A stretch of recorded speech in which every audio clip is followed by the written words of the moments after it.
This video is brought to you by the lovely sponsors below. Thank you so much for your support. I see.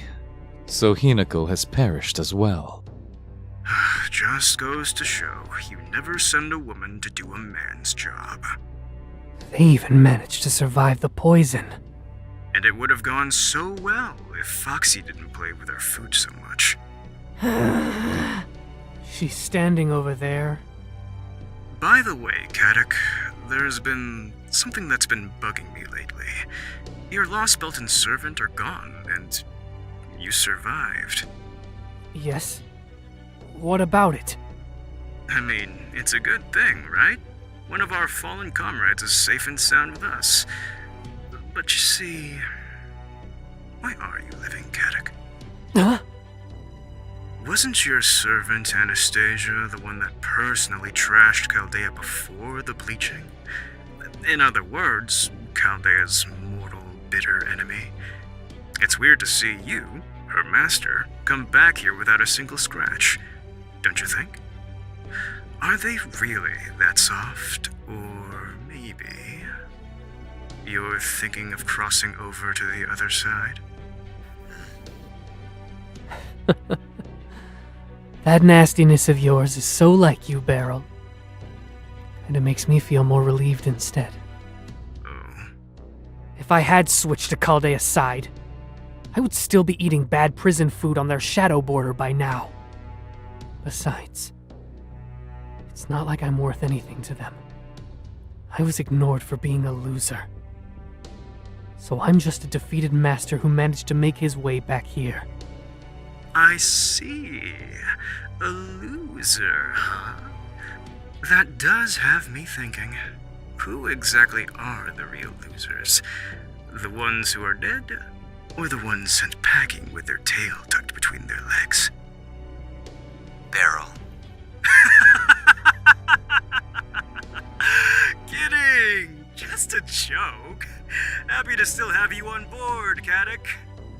If Ophelia and Hinako had played their cards right, I'd personally request a proper standing ovation. There is such a thing as tact, Beryl. Regardless of what happened, Ophelia and Hinako were still our friends. Reality check. We're at war with each other just as much as Chaldea is with us as a whole. All for the sake of whatever new history reigns supreme. But then again, we all know who that gold medal goes to. Isn't that right, leader? And last I heard, you got shot down by Hinako the last time you two talked. Jiang Yu is all I need.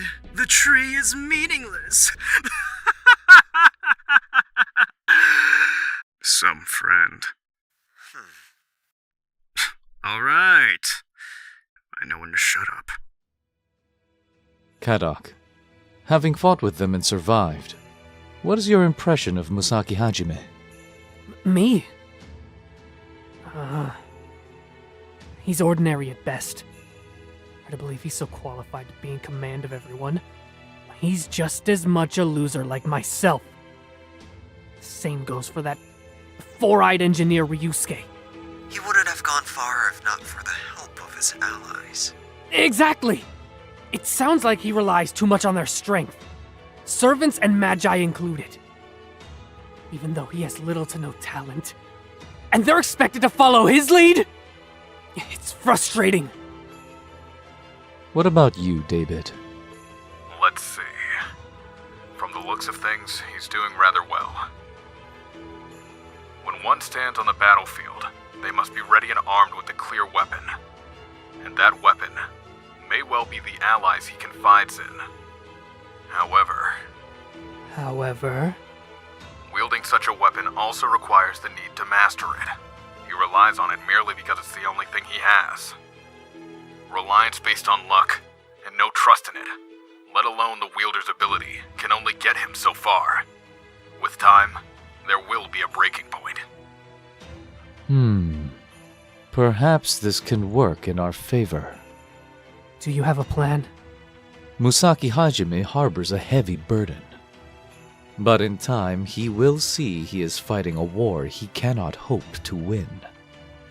It may take an even heavier toll on his very being.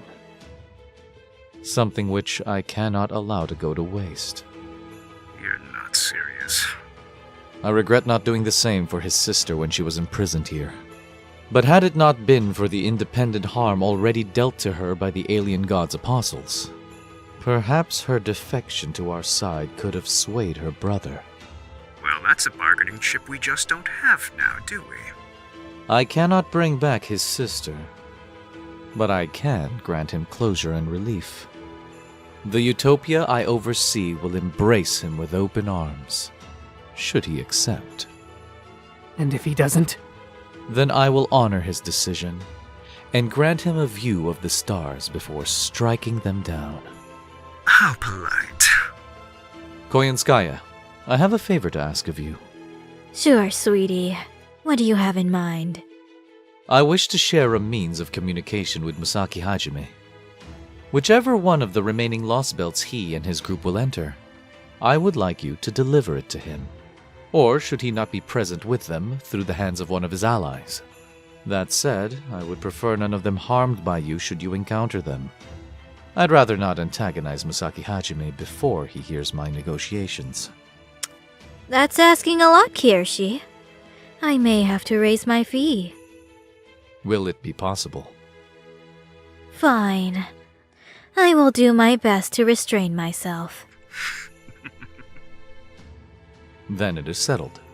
Wherever their paths lead, we will grant them the choice to either persist or to desist. Is there anyone who protests? I'd rather we all get along without much of a hassle. It won't be easy, but it's worth a shot. I have no objections. Neither do I. Do you have anything to share, Beryl? No, that'll do just fine, Bodime. No objections here. Very well. Aside from Koyanskaya acting as my messenger, I request you all report back with any further developments. You are dismissed.